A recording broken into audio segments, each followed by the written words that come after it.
अस्सलाम वालेकुम, मैं हूं जुल्करनैन ताहिर। पाकिस्तान में सैलाब की तबाहकारियां जारी है, स्पेशली इन पंजाब। करंटली तकरीबन 15 लाख लोग जो हैं वो बेघर हो गए हैं और 1700 देहात हैं जो कि इस टाइम ज़ेरे आब हैं। दूसरी जानब अगर हम ये देखें कि लाहौर में भी तकरीबन 40 साल बाद पानी फ्लड वाटर जो है वो एंटर किया। लाहौर में 13 के करीब जो रिहायशी इलाके हैं वो ज़ेरे आब हैं लाहौर में। और आल्दो के पंजाब गवर्नमेंट का बड़ा क्लेम था कि जी हमने काफ़ी इंतज़ामात किए हैं, हम सब चीज़ों को डील कर लेंगे, लेकिन at the end of the day हम देखते हैं कि on the part of both the federal and the Punjab government failure ही है। यहाँ पे ये भी क्वेश्चन रेज़ हो रहा है कि एट द टाइम जब नेशनल असम्बली में भी ये बात हुई, अपोजिशन ने रेज़ की कि पंजाब में अगस्त के एंड के ऊपर सैलाब के चांसेस हैं बहुत ज़्यादा, तो पंजाब की चीफ एग्जीक्यूटिव मरियम नवाज़ साहबा ने प्रेफर किया going to Japan and Thailand visit. सैलाब से एक वीक पहले विज़िट करके आई हैं। आल्दो के आने के बाद अब विज़िट कर रही हैं सैलाबी इलाकों में, और साथ में उनका क्लेम भी है कि हमने जो है काफ़ी बड़ी तबाही से पंजाब को बचा लिया। लेकिन ऑन ग्राउंड सिचुएशन जो है वो लगती यही है कि प्रेपरेशन में बहुत ज़्यादा कमी थी, both on the part of the Punjab government and the federal government. बहुत सारे क्वेश्चन रेज़ कर रहे हैं कि लाइक कि इसको हम सीरियस इसको ले ही नहीं रहे। जो नेचुरल कैलामिटीज़ को, कुदरती आफ़ात को जब ये हो जाती हैं उसके बाद हम दौड़े लगाते हैं और लेकिन उससे पहले एंटिसिपेट नहीं कर पाते, उससे पहले पुल उसको रोकने के लिए नहीं बांध पाते। इस तमाम सूरत हाल से 3 बड़े सवालात जो हैं वो सामने आते हैं। नंबर 1 क्वेश्चन यही है कि जब सैलाब लाइक सिचुएशन बनती है तो उस वक्त चाहे prime minister of the country हो या chief executive of any province, उस पहला नंबर 1 पॉइंट रेज करते हैं कि डैम होने चाहिए। तो भाई डैम बनाने से आपको कौन रोकता है? दूसरा बड़ा क्वेश्चन जो है वो ये रेज हो रहा है और इवन एक फैशन ही बन गया है कि हर बंदा इसी की बात कर रहा है। इवन एंकर्स लाइक अस वो भी यही बात कर रहे होते हैं कि क्लाइमेट चेंज इज़ रिस्पॉन्सिबल, जो ये कैटास्ट्रॉफी है यानी कि मौसमी तब्दीली। तो भाई इसमें एक रियलिटी कितनी है, मिथ कितनी है, इस पे हम बात करेंगे।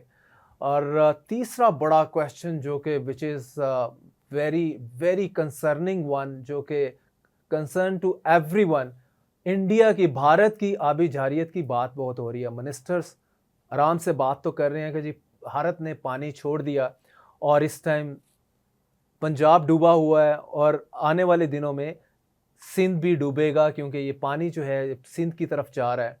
तो इसके लिए इंडिया जो है वो रिस्पॉन्सिबल है। तो भाई इंडिया रिस्पॉन्सिबल है तो अभी तक हमने क्या किया?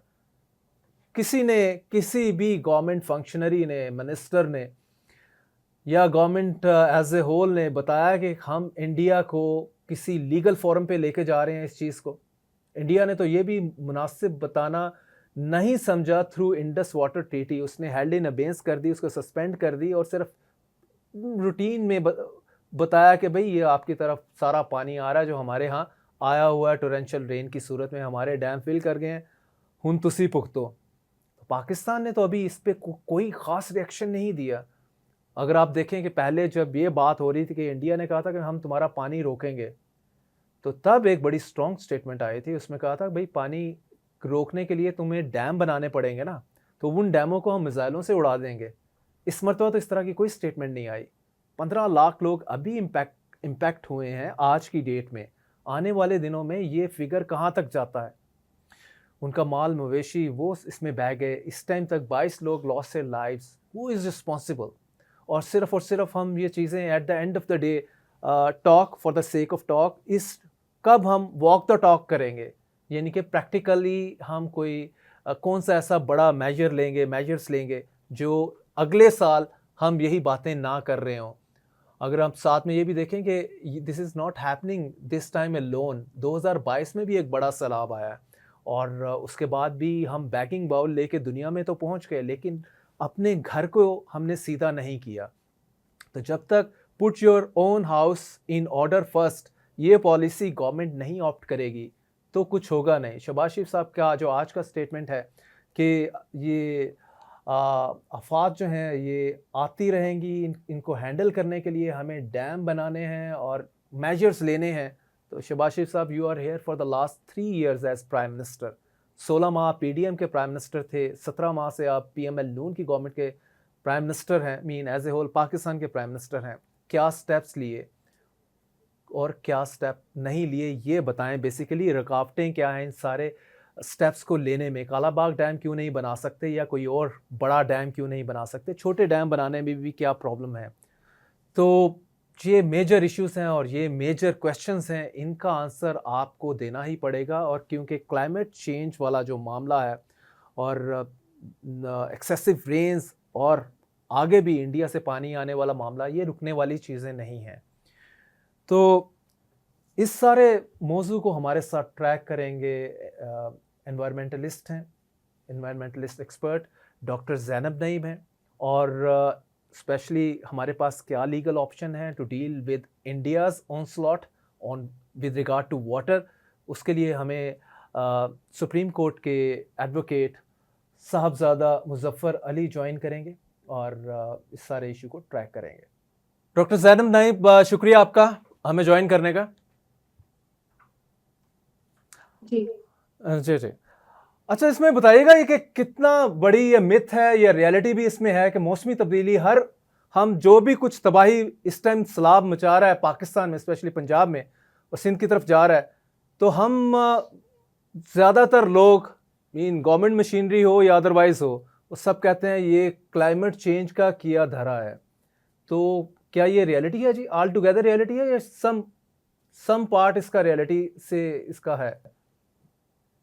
जी, मैं दो किस्म के नैरेटिव सुन रही हूँ। कुछ लोग कह रहे हैं क्लाइमेट चेंज और कुछ लोग कह रहे हैं कुदरती आफात, लेकिन इसको कुदरती आफात कहना गलत है। ये मौसमियाती तब्दीली की वजह से जो क्लाउड बस्ट हो रहे हैं, ग्लेशियाई झीलें फट रही हैं, जो पहाड़ों से लैंडस्लाइड होती है और फिर वो जो झीलें फट के नीचे आती हैं बड़े बड़े पत्थरों के साथ, और फिर उससे पहले ये मानसून का सीजन अचानक दाखिल हो जाता है वक्त से पहले, ये सारा क्लाइमेट चेंज है। और इसमें कोई डिनाई वाली बात नहीं है, ये हकीकत है जिसकी लपेट में सारी दुनिया आ रही है, क्योंकि ये कुछ चंद 7-8 ममालिक की वजह से हम जैसे मुल्क जो है वो भुगत रहे हैं इसकी जी जी। तबाहकारियां।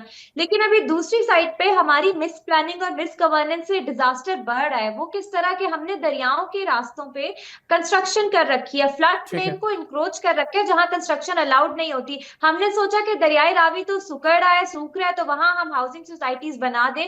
और जी ये प्लानिंग हमने देखी नहीं कि दरिया चाहे 100 साल बाद भी वापस आए, वो अपने रास्ते पर वापस आता है। फिर हमने नहीं सोचा कि हमारे साथ जो एक नेबरिंग कंट्री है इंडिया, वो आबी जारियत कर सकता है, जो कि वो कर रहे हैं। तो हम इस वक्त अर्बन फ्लडिंग, क्लाउड बर्स्ट और इसके साथ साथ दरियाई सैलाब को भी भुगत रहे हैं, और पहाड़ों से आने वाले सैलाबी रेलों को भी। तो ये क्लाइमेट चेंज के साथ साथ फ्लड सुनामी है, यानी एक किस्म का फ्लड नहीं, हर किस्म का फ्लड हम देख रहे हैं। This is a disaster bye climate change, और डिजास्टर इसलिए कि हमने मिस प्लानिंग की और हम प्रिपेयर्ड नहीं थे इसके लिए।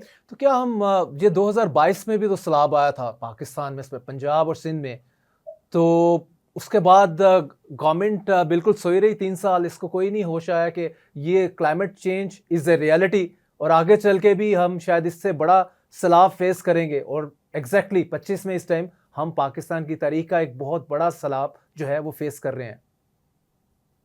देखिए, बात यह है कि गवर्नमेंट को पता था शुरू से, क्योंकि साइंसदान आपको बहुत दिहाइयों से वार्न कर रहे हैं। हमने कोई आज की 2022 की बात नहीं है, 2010-11, उससे पहले 1988 हम सैलाब देखते हैं, और अब हम देख रहे हैं कि ये कुछ 10 सालों के बाद नहीं एक सैलाब आ रहा, ये हर 1-2 सालों के बाद हम सैलाब देख रहे हैं। तो गवर्नमेंट ने मेरे ख्याल से जो मसला आया वो ये कि हम साइंस को पॉलिसी से और डेवलपमेंट से कनेक्ट करने से कासिर हैं। जब तक हम साइंस को नहीं समझते ये, और दूसरा मसला ये है कि जो हमारे डिपार्टमेंट्स हैं, क्योंकि क्लाइमेट चेंज का सब्जेक्ट स्कैटर्ड है मुख्तलिफ डिपार्टमेंट्स में, और 18वीं तरमीम के बाद सूबों में उन डिपार्टमेंट्स की कैपेसिटी ही नहीं है इस चीज को अंडरस्टैंड करने की। तो ये ऐसा नहीं है कि गवर्नमेंट समझती नहीं है, समझती है, लेकिन हम उसको प्रायोरिटाइज नहीं कर पाए। मतलब इसमें क्या बहुत ह्यूज फंडिंग रिक्वायर्ड है जो गवर्नमेंट के पास नहीं है, और गवर्नमेंट हमेशा से ही जो बैगिंग बाउल है वो उठाए रखती है, दुनिया में जाती है, पैसे मांगती है। 22 में भी हमने देखा पाकिस्तान दुनिया के चक्कर लगाए पाकिस्तान की गवर्नमेंट ने, और $30 बिलियन का जो है वो प्रॉमिस वो वापस लेके आ गए कि $30 बिलियन मिलेगा। बड़ी खुशियां थी उस वक्त, तो eight the end of the day $1 billion भी नहीं मिला। सिमिलरली यही हम एपिसोड रिपीट होते देखेंगे इन डेज टू कम। देखिए उस वक्त क्यों जब आपके मुल्क में ह्यूमैनिटेरियन क्राइसिस होता है ना, तो दुनिया का हर मुल्क जो है वो अपील करता है मदद की। उस वक्त जी। पाकिस्तान ने की, लेकिन $10 बिलियन की प्लेज हुई जिनेवा में। पर ये दुनिया की हिपोक्रेसी है जिन्होंने हमें अभी तक उसमें से 24% भी नहीं दिया, और प्लेज में भी हमें ग्रांट सिर्फ 5% मिली, बाकी नहीं दी। इसमें दूसरा फैक्टर ये है कि पाकिस्तान को थोड़ा स्ट्रेटेजाइज करने की जरूरत है अपनी प्लानिंग। हमें बैंकेबल प्रोजेक्ट बनाने हैं और लोगों की कैपेसिटी बिल्ड करनी है, डिपार्टमेंट्स की कैपेसिटी बिल्ड करनी है, लोकल अडेप्टेशन प्लानिंग करनी है, और हमें पाकिस्तान क्लाइमेट चेंज एक्ट के तहत अपना नेशनल क्लाइमेट फंड बनाना है, जिसमें हमें डोमेस्टिक जो प्राइवेट सेक्टर के रिसोर्सेज है, फाइनेंशियल इंस्टीट्यूशंस के रिसोर्सेज है, उनको टैप करते हुए अपना फंड भी जनरेट करना है। और ये कोई मुश्किल नहीं है। मैं आपको बताती हूँ 2022 के सैलाबों में जब इंटरनेशनल एड नहीं आई थी, तो पाकिस्तानी अवाम ने ही कोई 200 बिलियन जो रुपए हैं वो जनरेट कर दिए थे। तो हम लोग कर सकते हैं पैसा इकट्ठा, हमें दुनिया से अपील करने की कोई खास जरूरत नहीं है। और अभी भी पाकिस्तान क्यों अपील करे? क्लाइमेट चेंज हमने थोड़ी किया है, जिन्होंने किया है पाकिस्तान उनसे पूछे कि आप रेपरेशन से, ये हमारा राइट है, अपील वाली बात ही कोई नहीं है, हमें बैक करने की जरूरत ही नहीं है। This is not our fault. देखिए पाकिस्तान उन 10 ममालिक में शामिल है जिन पे मौसमियाती तब्दीली के गहरे असरात हैं। ये चीज़ एस्टेब्लिश्ड है, लेकिन दुनिया एक्नॉलेज तो कर लेती है, लेकिन पैसे देते हुए पाकिस्तान के ऊपर शायद उसका ट्रस्ट नहीं है। आप समझती हैं ये मेजर इश्यू ट्रस्ट डेफिसिट है कि दुनिया को पता है कि इनको अगर पैसे दे दिए तो ये राइट जॉब के लिए नहीं जाएंगे। मीन जो पाकिस्तान में होता है कि पैसे आते हैं किसी नाम के, खाए जाते हैं किसी और के नाम के। तो ये एक बहुत बड़ा ट्रस्ट डेफिसिट है पाकिस्तान को लेके। देखिए इसमें दोनों बातें हैं, ट्रस्ट डेफिसिट भी है और दूसरा हिपोक्रेसी भी है। दुनिया जितना प्लेज करती है उतना देती नहीं है, और अभी राइट विंग गवर्नमेंट है वो तो वैसे ही तैयार नहीं है कि क्लाइमेट की मदद लेकिन में सॉरी डॉक्टर साहब, यहाँ से मैं सॉरी आपको कट करूंगा। पॉइंट ये है कि दुनिया को पाकिस्तान पे ट्रस्ट नहीं है, प्लेज कर लेती है, लेकिन उसके बाद जब उनके पास रिपोर्ट्स आती हैं कि भाई इनको पैसे दिए तो ये पैसे क्लाइमेट चेंज के ऊपर नहीं लगेंगे, ये बहुत सारे लोगों की जेबों में चले जाएंगे। पाकिस्तान की तारीख है इस चीज़ को लेके। मैं किसी स्पेसिफिक गवर्नमेंट की बात नहीं कर रहा या पॉलिटिशियन की बात नहीं कर रहा, लेकिन ये एक ओवरऑल इंप्रेशन है पाकिस्तान को लेके। तो दुनिया सस्पेक्ट करती है, डाउट करती है पाकिस्तानी गवर्नमेंट के ऊपर हमेशा से।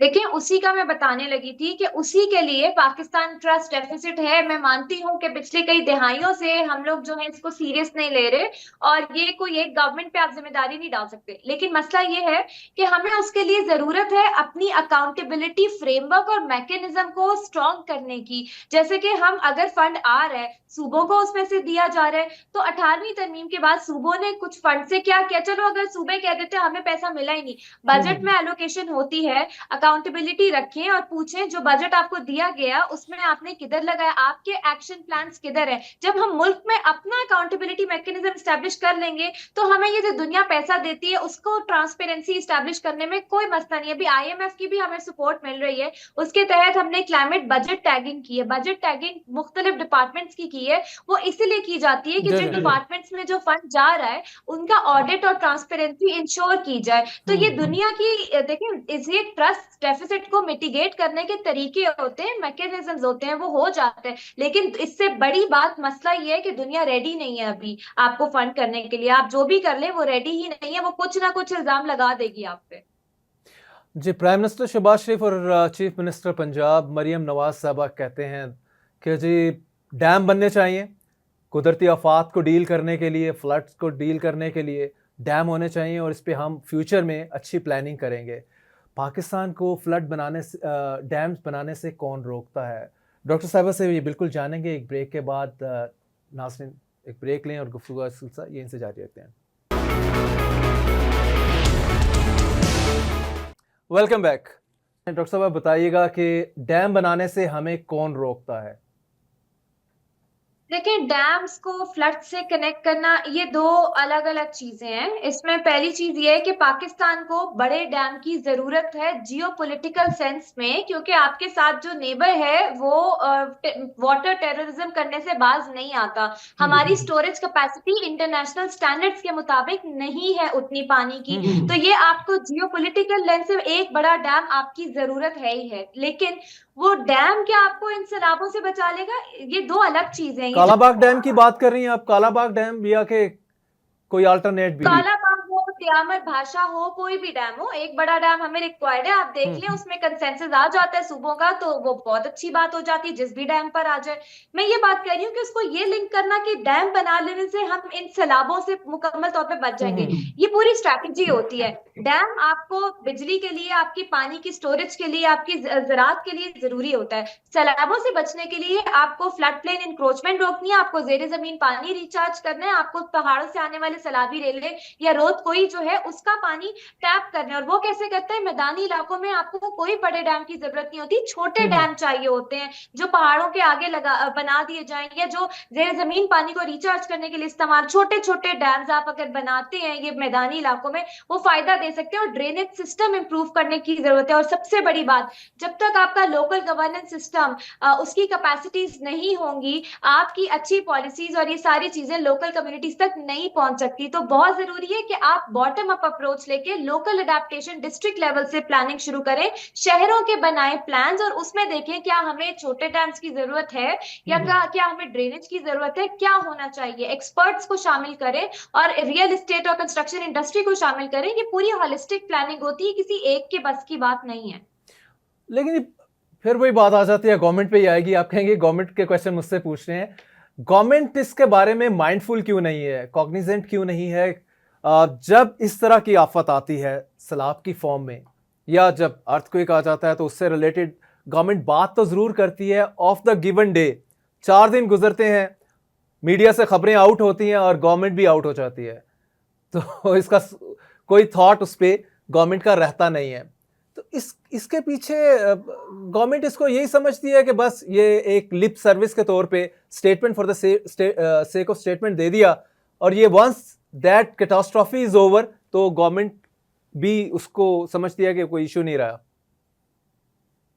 देखिए, मुझे पिछली गवर्नमेंट्स ने क्या किया क्या नहीं किया, that's another debate for another day. अभी जो इस गवर्नमेंट ने कुछ ऐसी स्टेटमेंट्स दी हैं जो कि आपकी पिछली किसी गवर्नमेंट ने नहीं दी, कम से कम मैंने नहीं सुनी, कि फ्लड प्लेन इंक्रोचमेंट नाकाबिले कबूल है, आपके वजीर आजम ने बोला। फिर इसके अलावा आपके चीफ मिनिस्टर्स भी ये चीजें बोल रहे हैं कि हमें इस तबाही से हम गुजर रहे हैं, हमें ये करना चाहिए, वो करना चाहिए। उड़ान पाकिस्तान आपका डेवलपमेंट प्लान जो है, विजन है, उसमें एक ई इन्वायरमेंट है, वो क्लाइमेट चेंज के साथ अलाइन करके बनाया गया है। मुझे उम्मीद है कि गवर्नमेंट इस दफा सीरियस लेगी और इन चीजों को आगे तक लेकर जाएगी। क्योंकि देखिए, मुझे बताएं, कौन सी हुकूमत चाहेगी कि उनको ये कहा जाए कि आपकी तरक्की सारी सैलाबों में डूब गई, आपका जीडीपी इंपैक्ट हो गया? कोई क्यों तरक्की नहीं करना चाहेगा? मुझे लगता है, उम्मीद है, और इस दफा जितना शोर मच रहा है thanks to media as well, मेरा नहीं ख्याल कि ये चीज डाई डाउन करेगी। मुझे लगता है कि ये चीज मजीद उभरेगी और इस पे प्रेशर भी रहेगा और गवर्नमेंट इस पे अच्छे स्टेप्स भी लेगी।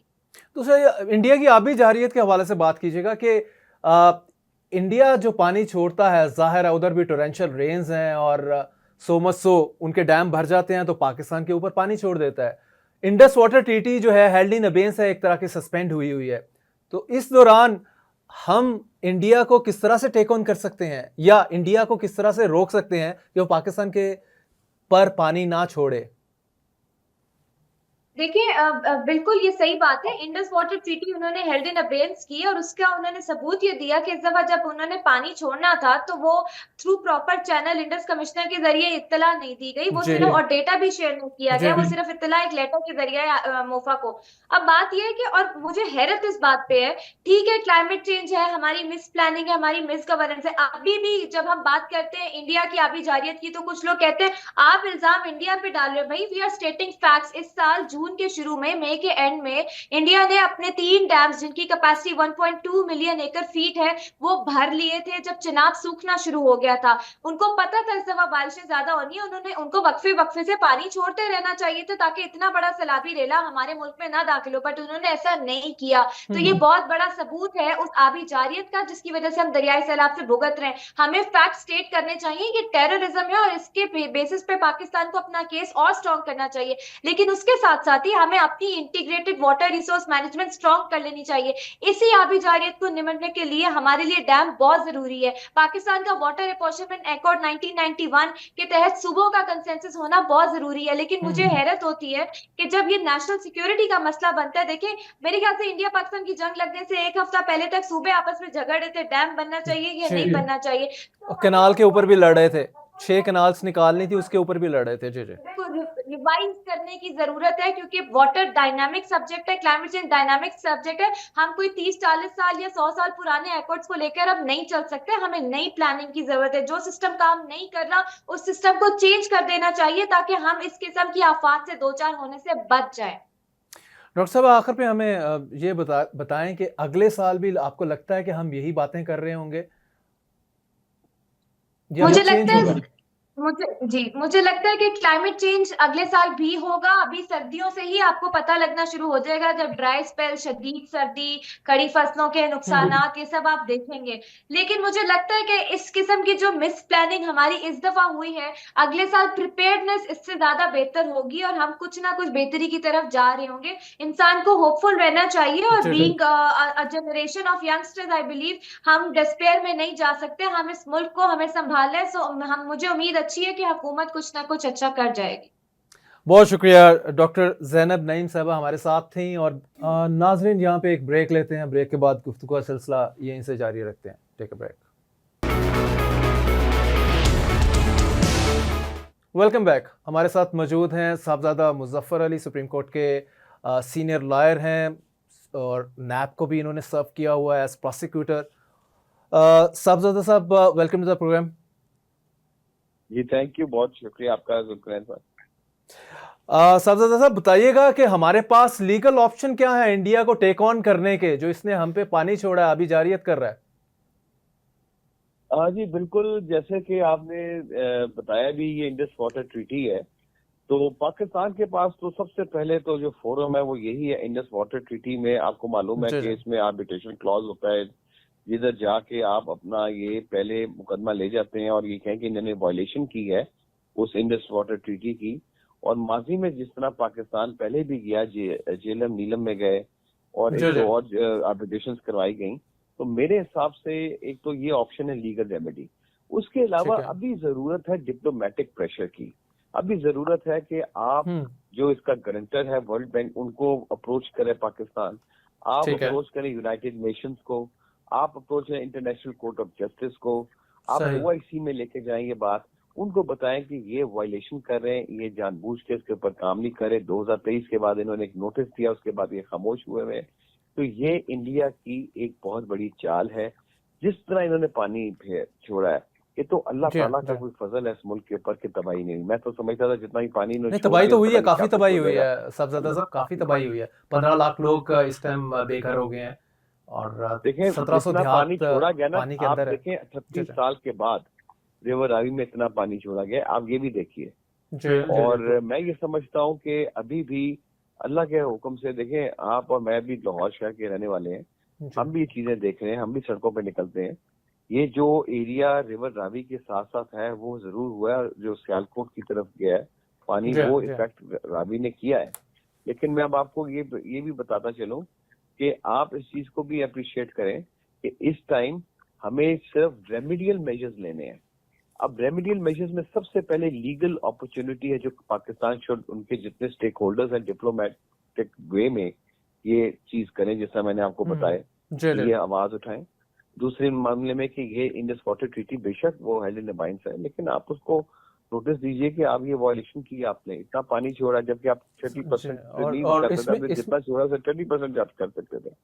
और इन्होंने डाटा भी नहीं, डाटा भी शेयर नहीं किया। अगर इंडस वाटर ट्रीटी जो है वो इस टाइम अगर फंक्शनल होती बिटवीन द टू कंट्रीज, तो डाटा शेयर करने के हवाले से वो बाउंड होने थे। अब वो बिल्कुल बॉदर ही नहीं कर रहे। इंडिया एक लाइक आई डोंट नो के लाइक ए वुंडेड एनिमल की तरह मतलब बिहेव कर रहा है। इन्होंने जो आपको तो मालूम है ना जी कि ये तो अभी इन्होंने एक शिकस्त खाई जंग में। जी अब जी, इन्होंने तभी मैंने इस वुंडेड चीज के एनिमल कहा है ऊपर इसे। पाकिस्तान को जो हमारे शहरी हैं लाहौर के और जो गिरदोनवा के हैं और जो पंजाब के शहरी हैं, वो पानी के जरिए they are trying to make like Pakistan को डिफिकल्ट टाइम देना चाहते हैं। लेकिन जी इंशाल्लाह जी ताला अल्लाह ताला गफूर रहीम है, वो जो देना चाहते थे वो क्रॉस कर गए और बिल्कुल उन्हें पेश की इतला नहीं दी। ये बहुत गलत है, ये भी उस ट्वीटी में ही लिखा गया है। और जी दूसरी जी बात ये है कि नॉन नोटिफाई किए गए, उन्होंने मुनासिब ही नहीं समझा। उन्हें बस सुना कि जिस दिन ये रात को पानी छोड़ा उससे चंद घंटे पहले कहा जी कि हम इसको करने लगे। हाँ जी, एक लेकिन फोन कॉल इन्होंने कर दे जी, अपना पानी आ रहा है तैयारी पढ़ो।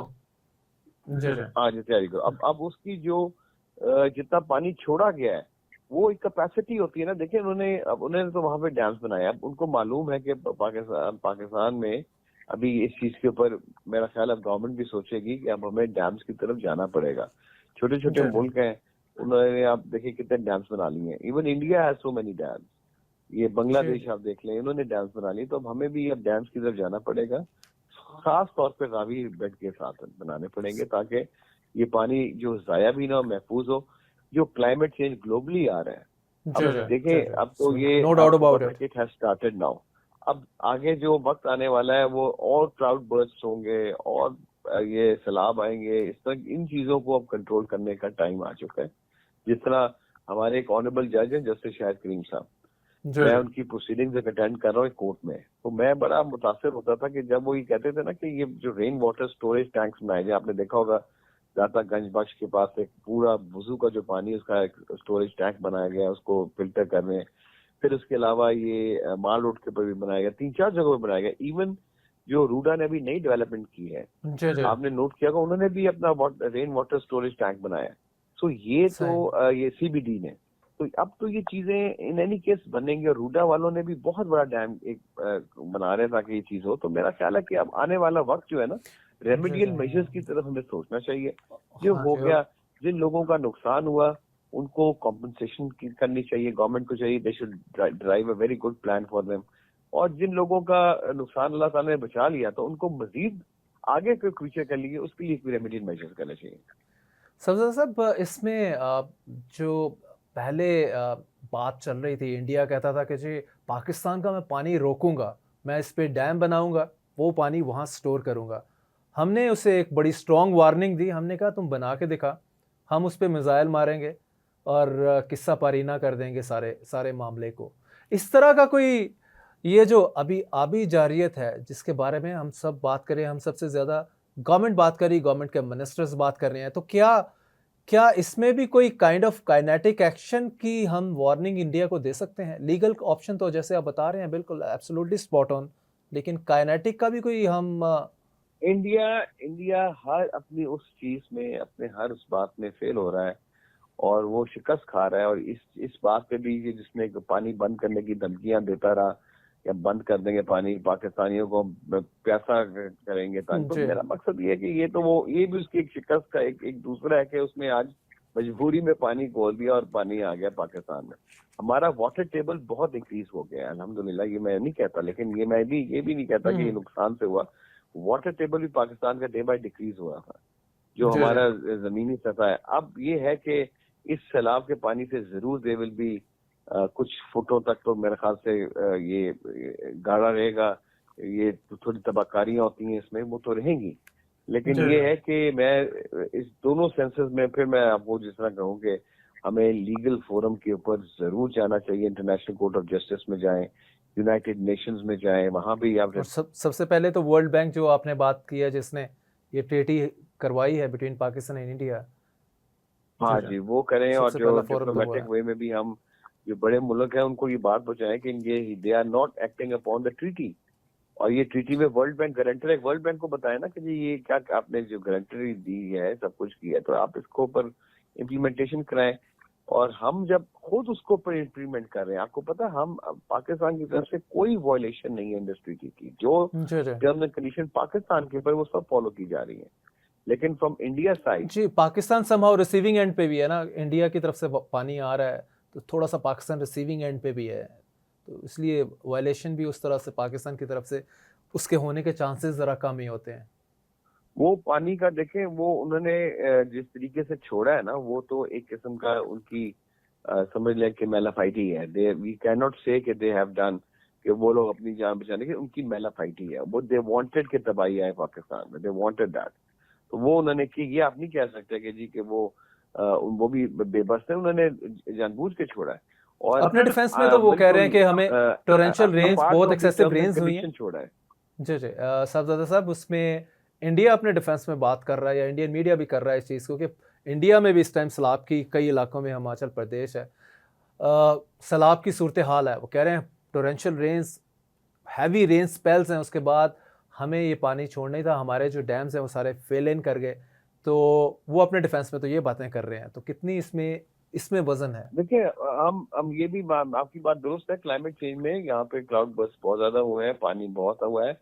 ये चूंकि ग्लोबली ये क्लाइमेट चेंज, और ये तो पहले फोरकास्टेड था कि आफ्टर 2024 ये इतना होना है क्लाइमेट चेंज। बल्कि ये क्लाइमेट चेंज अब सुना है कि ये इतना शदीद होगा नेक्स्ट ईयर कि आप क्लाउड बर्स्ट अब एक शहर में, कई इलाकों, पहाड़ी इलाकों में तो बहुत ज्यादा क्लाउड बर्स्ट होंगे, लेकिन बाकी एरियाज में भी they are expecting a lot of that.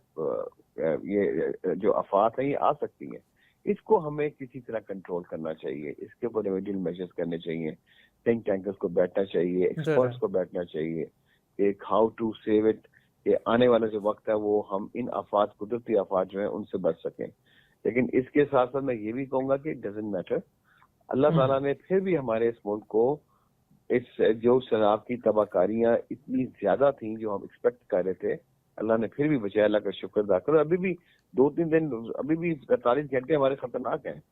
48 घंटे अभी आपने देखा है कि लाहौर में तो वक्फे से बारिश भी हो रही है, मौसम भी चेंज हो रहा है। तो अभी भी खदशात हैं कि ये सैलाब जो है वो अपनी शिदत मजीद इख्तियार करता है, हो सकता है पीछे से पानी और खोल दे। तो ये चीजें अभी भी हमारे खतरे में है, लेकिन अल्हम्दुलिल्लाह अल्लाह ताला ने अभी भी बहुत सारा नुकसान जो होना था उससे बचत हो गई है। राइट। साहब, आखिर में मुझे सिर्फ ये बता दें कि आपने कहा कि गवर्नमेंट को ये करना चाहिए, तो गवर्नमेंट कर क्यों नहीं रही? मीन ये टेकअप इशू कर क्यों नहीं रही? इंटरनेशनल बॉडीज की इंडिया के अगेंस्ट अपना केस पुट अप क्यों नहीं कर रही? नहीं, वो तो देखें, अभी थोड़े परेशान है। अभी तो ये तो नहीं हो सकता कि विद इन सेकंड्स आप रिस्पॉन्ड करें। डेफिनेटली इसके ऊपर एक तैयारी होती है, डॉक्यूमेंट पढ़ा जाता है, जो इनके लीगल एडवाइजर्स बैठेंगे, इसके ऊपर जो डिसीजन मेकिंग वाले वो बैठेंगे, वो दे विल सी के कौन सी ऑप्शन लेनी है हमने। गवर्नमेंट सोच रही होगी कि भाई ये चीज है, ये मैं नहीं समझता। और थोड़ा सा हमें भी बजाय क्रिटिक होने के हम हर चीज गवर्नमेंट के ऊपर डाल देते हैं, ये नहीं देखते कि अल्लाह ताला की आफात है, तो हमने इसका बकायदा अपना इलाज करना है। ये चीज अगर आ गई, इसको we have to find a way out. Government का ही रिलीफ कैंप्स दे रहे हैं, आपने देखा सीएम साहिबा स्पेशली गई हैं वहाँ पे रावी में, उन्होंने खुद भी विजिट किया उन इलाकों का। तो दिस इज इनिशियल जो होता है ना स्टेप्स, वो ये होते हैं कि जी आप खड़े हैं साथ, आवाम के साथ आप भी खड़े हैं, आप अपने घरों में नहीं बैठे। She has done that, very good thing. उसके बाद अब ये सोचा जाएगा कि इसका रेमेडियल मेजर के, इनकी कॉम्पनसेशन डिसाइड की जाएगी, जिनका नुकसान हो गया, माल मवेशी रुड़ गए, उनका देखा जाएगा। उसके बाद ये जो दूसरा कॉन्सेप्ट है फॉर टेकिंग लीगल एक्शन, वो तो obviously people have to sit together and see कि which option should be adopted. क्या वो ये आपको पता है डिप्लोमेटिक वे भी एक बड़ा अच्छा है आवाज पहुंचाने के लिए, थ्रू योर एम्बेसडर्स आप ये बात फैलाएं कि ये इसने गलत किया है। और एक फिर आप जैसा मैंने बताया कि इतने सारे फोरम्स हैं, तो ये तो they are going to decide the stakeholders which is the appropriate and they have to take, give them some time and they are going to do it. ठीक है, फिर तनकीद करें उनके ऊपर। बिल्कुल, थैंक यू। साहबजादा मुजफ्फर अली साहब हमारे साथ थे, बहुत शुक्रिया आपका। नाज़रीन, आज के लिए इतना ही, कल दोबारा मिलते हैं। अल्लाह हाफ़िज़, स्टे ब्लेस्ड।